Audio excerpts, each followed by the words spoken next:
नमस्कार दोस्तों, जैसा कि आपको पता है कि पितृपक्ष चल रहा है। एक प्रसिद्ध श्राद्ध की लोक कथा आपके सामने लेकर आए हैं, तो कहानी को आप अंत तक ज़रूर देखें और कहानी पसंद आए तो लाइक शेयर करें और चैनल पर पहली बार आए हो तो सब्सक्राइब ज़रूर करें। आपको पता ही होगा कि श्राद्ध हर घर में निकाला जाता है।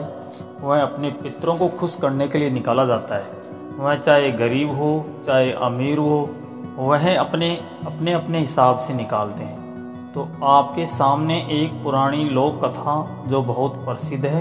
श्राद्ध पक्ष की लोक कथा के अनुसार जोगे और भोगे नाम के दो भाई थे। दोनों अलग अलग रहते थे। जोगे धनी था और भोगे निर्धन था। दोनों में परस्पर बड़ा प्रेम था। जोगे की पत्नी को धन का अभिमान था, किंतु भोगे की पत्नी बड़ी सरल और दयालु थी। श्राद्ध पक्ष आने पर जोगे की पत्नी ने अपने पति से कहा कि पितरों का श्राद्ध करें, तो जोगे इसे व्यर्थ का कार्य समझकर टालने की चेष्टा करने लगा। किंतु उसकी पत्नी समझती थी कि यदि ऐसा नहीं करेंगे तो लोग बातें बनाएंगे, फिर उसे अपने मायके वालों को दावत पर बुलाने और अपनी शान दिखाने का उचित अवसर नहीं मिलेगा। अतः मैं बोली, आप शायद मेरी परेशानी की वजह से ऐसा कर रहे हैं, किंतु इसमें मुझे कोई परेशानी नहीं है। मैं भोगे की पत्नी को बुला लूँगी, दोनों मिलकर सारा काम कर लेंगी। फिर उसने जोगे को अपने पीहर का न्योता देकर भेज दिया। दूसरे दिन उसके बुलाने पर भोगे की पत्नी सुबह सवेरे आकर काम में जुट गई। उसने रसोई तैयार की, अनेक पकवान बनाए, फिर सभी काम निपटाकर अपने घर आ गई। आखिर उसे भी तो पितरों का श्राद्ध तर्पण करना था। इस अवसर पर न जोगे की पत्नी ने उसे रोका न वह रुकी। शीघ्र ही दोपहर हो गई। पितृभूमि पर उतरे।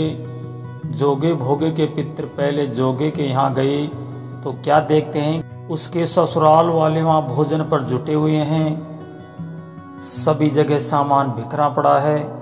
निराश होकर मैं भोगे के यहाँ गए। वहाँ क्या था, मात्र पितरों के नाम पर अंगियारी दे दी गई थी। पितरों ने उनकी राख चाटी और भूखे ही नदी के तट पर जा पहुँचे।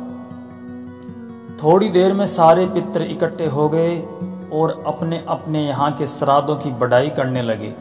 जोगे भोगे के पितरों ने भी अपनी आप बीती सुनाई। फिर वे सोचने लगे, अगर भोगे समर्थ होता तो शायद उन्हें आज भूखा न रहना पड़ता, मगर भोगे के घर में तो 2 जून की रोटी भी खाने के लाले पड़े हुए हैं, वह हमारे श्राद्ध कैसे निकालते। यही सब सोचकर उन्होंने भोगे पर दया आ गई। अचानक वे नाच नाच कर गाने लगे, भोगे के घर धन हो जाए, भोगे के घर धन हो जाए।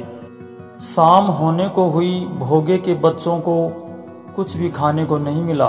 उन्होंने माँ से कहा, माँ भूख लगी है। उन्हें टालने की गर्ज से भोगे की पत्नी ने कहा, जाओ आंगन में औंधी रखी है, उसे जाकर खोल लो और कुछ मिले बांट कर खा लें। बच्चे वहाँ पहुँचे तो क्या देखते हैं कि होदी मोहरों से भरी पड़ी थी। वे दौड़े दौड़े माँ के पास पहुँचे और उसे सारी बात बताई। आंगन में आकर भोगे की पत्नी ने यह सब कुछ देखा तो वह हैरान रह गई। इस प्रकार भोगे भी धनी हो गया, मगर धन पाकर वह घमंडी नहीं हुआ। दूसरे साल का पितृपक्ष आया। श्राद्ध के दिनों में भोगे की स्त्री ने 56 प्रकार के भोजन बनाए। ब्राह्मणों को बुलाकर श्राद्ध किया, भोजन कराया, दक्षिणा दी। जेठ जिठानी को सोने चांदी के बर्तनों में भोजन कराया।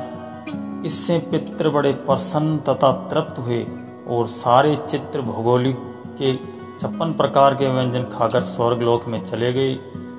आशा करता हूँ आपको ये छोटी सी लोक कथा पसंद आई होगी। अगर पसंद आई तो कहानी को शेयर करें, लाइक करें और चैनल पर पहली बार आए हो तो चैनल को सब्सक्राइब ज़रूर करें।